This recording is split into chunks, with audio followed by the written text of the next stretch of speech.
यहाँ ऐसे भक्त हैं जिनके हाथों में ऐसी करामात है, उनके हाथों से पत्थर भी नहीं डूबते।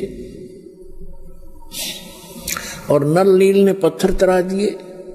कोई कहता है श्री हनुमान जी ने राम नाम लिख दिया पत्थरों पर, वो हल्के हो गए, तैरने लग गए। ये बिना सिर पैर की बात है। मुझे कोई संतुष्टि नहीं मिल रही। मैंने बहुतों से प्रश्न कर लिया, वो भले ही अपनी तरफ से उत्तर देने की चेष्टा करते हैं। मैंने उससे कहा कि पुण्यात्मा, मुझे भी पहला ऐसा हिंदू भक्त मिला है जो ऐसा प्रश्न करने वाला हो, अपने सदग्रंथों में जिसको शंका हो और उसका समाधान ना हो पा रहा हो।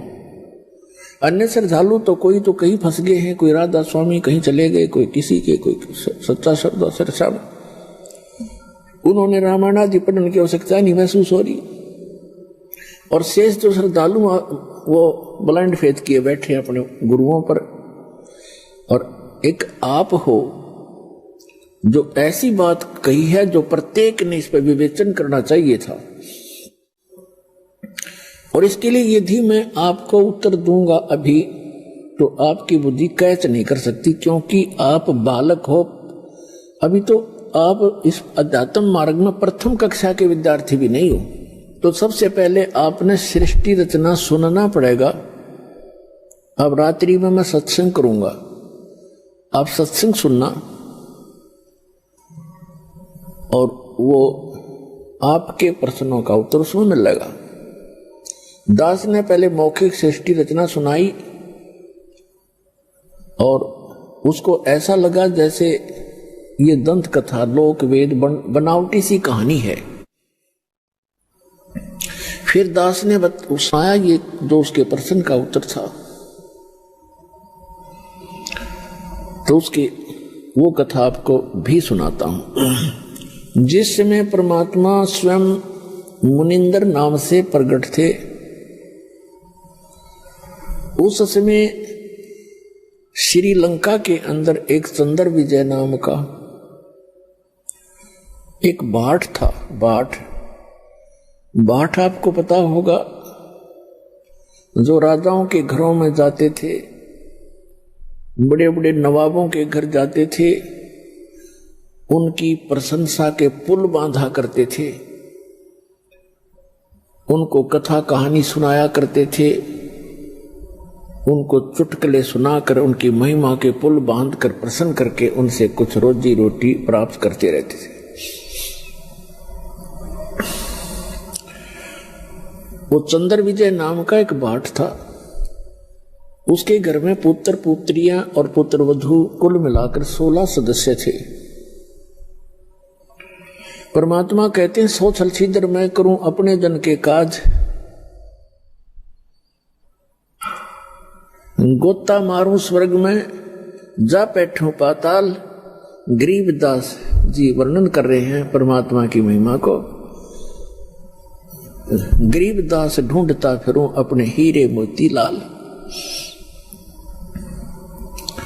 तो परमात्मा एक साधु रूप में चंद्र विजय जिस रास्ते से सुबह सुबह सैर सपट्टे को जाता था, उस मार्ग में एक वृक्ष के नीचे बैठ गए। और पुण्यात्मा, भक्त का एक विशेष लक्षण होता है कि साधु संत दिखाई देते, उसकी आत्मा अपने आप आकर्षित हो जाती है। वो उसका सौभाग्य या दुर्भाग्य, वो असली है या नकली, लेकिन वो असली मानकर ही पहुंच जाता है। तो परमात्मा भी कहते हैं कबीर साहब के, साधु दर्शन राम का, साधु दर्शन राम का, मुख पे बसे सुहाग, और दर्श उन्हीं को होत है जिनके पूर्ण भाग। कबीरा दर्शन संत के, परमात्मा आवे याद, और लेखे में वही समय, बाकी का समय बर्बाद। अब जो ही चंद्र विजय अपने निर्धारित समय पर सुबह सुबह बाहर निकला, घूमने के लिए गया, फ्रेश होने के लिए गया, जाते समय देखा कि साधु बैठा है। अपना वापस आते समय उन्होंने चरणों में प्रणाम किया और कहा, महात्मा जी, दास का यह मकान है, छोटा सा झोंपड़ा है, दर्शन दो भगवान, कुछ आहार करो, हमारा भी उद्धार करो। परमात्मा तो गए उसी विषय में थे। परमात्मा ने कहा कि भाई, मैं ऐसा वैसा संत नहीं हूं, मेरे कुछ नियम हैं, मर्यादाएं हैं, उनको यदि तू पालन करेगा तो मैं चल सकता हूं तेरे घर पे। करबद्ध होकर के चंद्र विजय भाट ने कहा कि हुक्म करो परवरदिगार, क्या नियम है, क्या आदेश है आपका? संभव कोशिश करूंगा, जितना भी संभव मेरे से हो सकेगा। परमात्मा ने कहा कि जो मेरा भक्त हो जाता है, उपदेश दीक्षा ले लेता है, मेरा शिष्य बनता है, मैं उसी के घर जाता हूं, ऐसे वैसे व्यक्ति के, अनुपदेशी के घर में आहार नहीं करता। तो चंद्र विजय ने कहा कि भगवान, मैं तो शिष्य गुरु बना चुका हूं एक ऋषि को, और उसी ऋषि को गुरु बना रखा है और बहुत से हमारे साथियों ने। तो परमात्मा ने कहा, आपके गुरुजी ने किस भगवान की भक्ति बताई है? अब चंद्र विजय कहता है कि और भगवान कौन है? शिव जी, शंकर भगवान ही तो है सर्वेश्वर, और हमारे राजा भी भगवान शंकर के ही उपासक हैं। फिर परमात्मा ने उसको कहा कि भाई, तुम सभी भ्रमित हो, ये शंकर भगवान नहीं है, ये एक देव है, और ये तीन देव एक जैसी ही शक्ति वाले हैं। श्री ब्रह्मा जी रजगुण, श्री विष्णु जी सतगुण, श्री शंकर जी तमोगुण। जैसे आजकल के दृष्टिकोण से अवतास समझाएगा, जैसे एक प्रांत में मिनिस्टर होते हैं, मंत्री, तो उन मंत्रियों का एक जैसा ही रैंक होता है, एक जैसी पावर होती है, एक जैसे ही वो एमएलए से होते हैं, लेकिन उनके विभागों में अंतर होने से थोड़ी सी वैल्यू उनकी घट बढ़ जाती है, वो अलग बात है। फिर परमात्मा ने बताया, तीन लोक का राज है ये, ब्रह्मा विष्णु महेश, ऊंचा धाम कबीर का, बाणी बिरह विदेश। तीन देव की जो करते भक्ति, उनकी कदे ना होवे मुक्ति। गुण तीनों की भक्ति में ये भूल पड़ो संसार, कहे कबीर निज नाम बिना कैसे उतरो पार। अब चंद्र विजय को कुछ बात खटकी, कुछ हटकर ज्ञान था, कभी कड़वा लगा, कभी मीठा लगा। घंटा 2 घंटे डिस्कशन करने के बाद उसने निर्णय ले लिया कि भगवान, आपका ज्ञान भले ही मैं पहली बार सुन रहा हूं, पर आत्मा को खींच रहा है, कुछ अच्छा सा भी लग रहा है। शुरू में तो अच्छा नहीं लग रहा था। तब चंद्र विजय ने कहा, ये भगवान दीक्षा दे दो दास को। परमात्मा ने उसको मंत्र दिया और कहा, अब दर्शन दो दास के घर पे। तो चल पड़े मालिक। अब चंद्र विजय के घर रहे परमात्मा 2, 3, 4 दिन, प्रार्थना करके रखा उनको। सारे परिवार को बैठा लेते थे और सत्संग सुनाते थे, ज्ञान सुनाते थे। तो प्रथम बार तो केवल चंद्र विजय ने ही दीक्षा ली, बाकी सदस्यों ने नहीं दीक्षा ली, क्योंकि पहले बड़े श्रद्धालु व्यक्ति थे। दीक्षा ग्रहण बेसिक ना की, लेकिन ज्ञान सुनते रहे। परमात्मा चले गए, वो फिर कुछ दिनों के बाद फिर आए। उस समय तक चंद्र विजय ने सारे परिवार को तैयार कर दिया दीक्षा दिवाने के लिए। परमात्मा आए, पीछे उन्होंने सब ज्ञान पर डिस्कस किया और सब ने स्वीकार किया कि बात सारी सत्य है और समर्थ है ये संत, इनके दर्शन से आत्मा प्रसन्न होती है। जिन मिलते सुख उपजय, मिट्टे कोटि उपाद, भवन चतुर्दश ढूंढियो वो परम स्नेही साध। और वो तो परमात्मा आए थे खुद।